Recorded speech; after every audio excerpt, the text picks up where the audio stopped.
Assalamualaikum warahmatullahi wabarakatuh. Nama saya Femi Anggia Murni dari kelas 12 MIPA 1. Mungkin kalau kalian tinggal di Jakarta, kalian akan tahu lokasi klip yang saya mainkan barusan.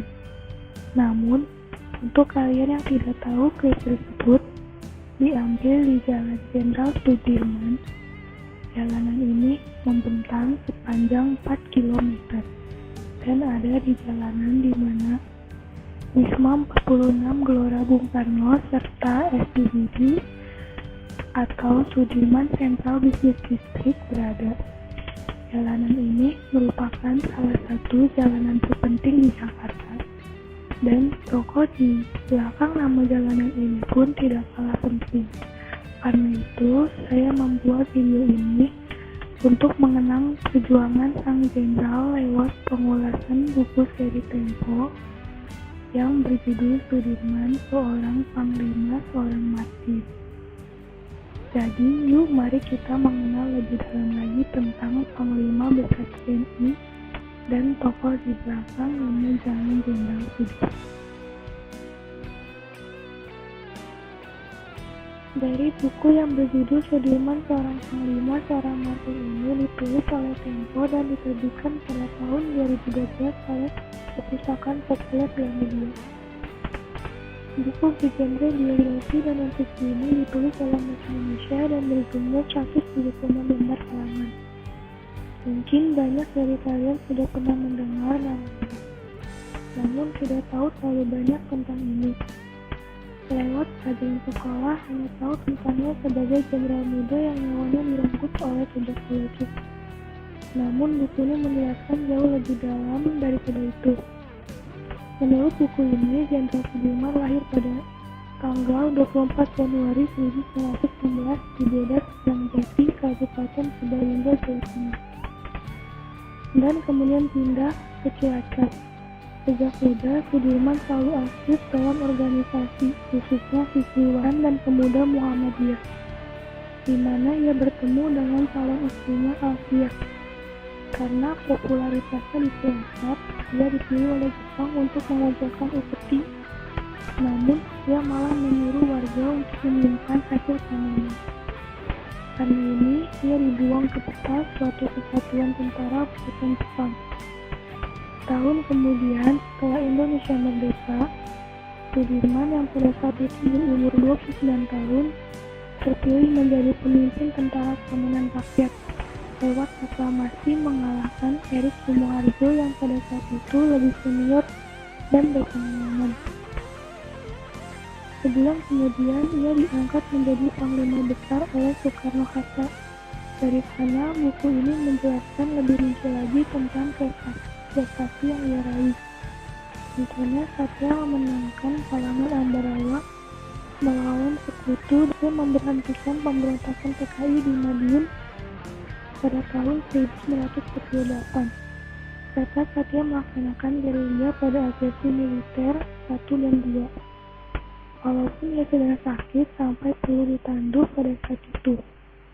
Pada akhirnya, ia meninggal pada tanggal 29 Januari tahun 1950 berumur 34 tahun. Namun, buku ini tidak hanya membahas prestasi-prestasi sang jenderal, namun tetap transparan mengenai hidup personal serta kesalahan-kesalahannya. Contohnya, ia sempat tidak percaya diri saat mau masuk militer karena kakinya yang terkilir dan matanya yang buram. Selain militer dan politik, buku ini juga menjelaskan hal yang tidak sering dibahas dalam hidup Sudirman. Ini karena banyak wawancara dari narasumber-narasumber yang sempat kontak langsung dengannya dibahas dalam buku ini. Contohnya ada penduduk yang percaya bahwa Sudirman klinik dan sakti, sampai ia percaya bahwa Sudirman dapat menjatuhkan pesawat Belanda dengan tiupan merica bubuk. Selain itu, buku ini banyak mengandung foto-foto eksklusif yang menunjukkan kehidupan sehari-hari sang jenderal. Namun, buku ini juga memiliki beberapa kekurangan, salah satunya adalah banyaknya pengulangan isi. Pengulangan isi ini menyebabkan awal buku menjadi agak membosankan dan sulit dimengerti. Pengulangan ini juga menyebabkan hal buruk pada sisi emosional buku ini. Karena menurut saya buku ini kurang menyentuh dan pikiran dan perasaan Sudirman sendiri jarang dibahas dalam buku ini. Mungkin karena banyak narasumber sudah meninggal atau tidak dapat dihubungi. Kekurangan ini tidak berarti cerita ini tidak memiliki narasi pada kehidupan masa kini. Sebenarnya Sudirman sempat digunakan sebagai alat politik oleh Soeharto saat dia ingin mendorong kubu tentaranya. Saat Sudirman memilih untuk berpria sementara Soekarno-Hatta memilih untuk tetap tinggal di Yogyakarta selama Belanda menyerang, cerita ini sering digunakan oleh Soeharto untuk mendorong citra bahwa pemerintah sipil tidak dapat diandalkan dan kekuasaan seharusnya diberikan kepada militer. Lebih lanjut lagi, patung Sudirman dibangun di Pacitan, tempat kelahiran Susilo Bambang Yudhoyono. Padahal Sudirman sendiri lahir di Karangjati. Karena ini Sudirman dipandang sebagai tokoh tanpa cacat semacam superhero. Namun buku itu menunjukkan bahwa seorang figur superhero pun dapat memiliki kekurangan atas kesalahan-kesalahan. Ini dengan terus terang diceritakan pada 30 halaman pertama saat tentara Sudirman kalah melawan prajurit.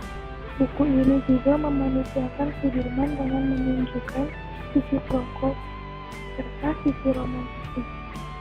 Pada halaman 93 diceritakan bahwa istrinya merasa sendiri setelah Sudirman berpidato di depan putri-putri keraton Solo yang dengan jelas mengagumi. Alfiah berseloroh, "Kamu senang ya? Kalau begitu, mau lagi?" Sudirman langsung menjawab, "Ya tidak, kan aku sudah punya kamu." Bagian ini menunjukkan semua orang memiliki kekurangan dan tidak ada orang yang sempurna. Sehingga ini menjadi pelajaran baik untuk mengakui kekurangan dan tidak menyembunyikannya. Namun untuk memperbaiki diri dan terus berusaha untuk menjadi lebih baik lagi.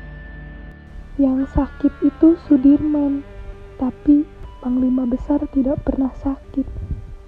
Inilah kutipan pertama dari sinopsis buku Sudirman Seorang Panglima, Seorang Martir. Buku itu telah sangat singkat dan jelas menceritakan tentang kehidupan seorang Sudirman dan memanusiakannya dengan transparan dengan menunjukkan kelebihan dan kekurangan kehidupannya. Pada akhirnya, ia tetaplah seorang panglima besar yang berhak menerima jabatan dan posisi-posisinya. Ia memiliki peran besar dalam Indonesia pasca kemerdekaan dan kita memiliki banyak hal yang dapat kita pelajari darinya. Kisah-kisah Jenderal Sudirman telah diabadikan dengan baik dalam buku ini untuk diapresiasi dan dihormati oleh kita dan generasi mendatang. Sekian dari saya. Wassalamualaikum warahmatullahi wabarakatuh.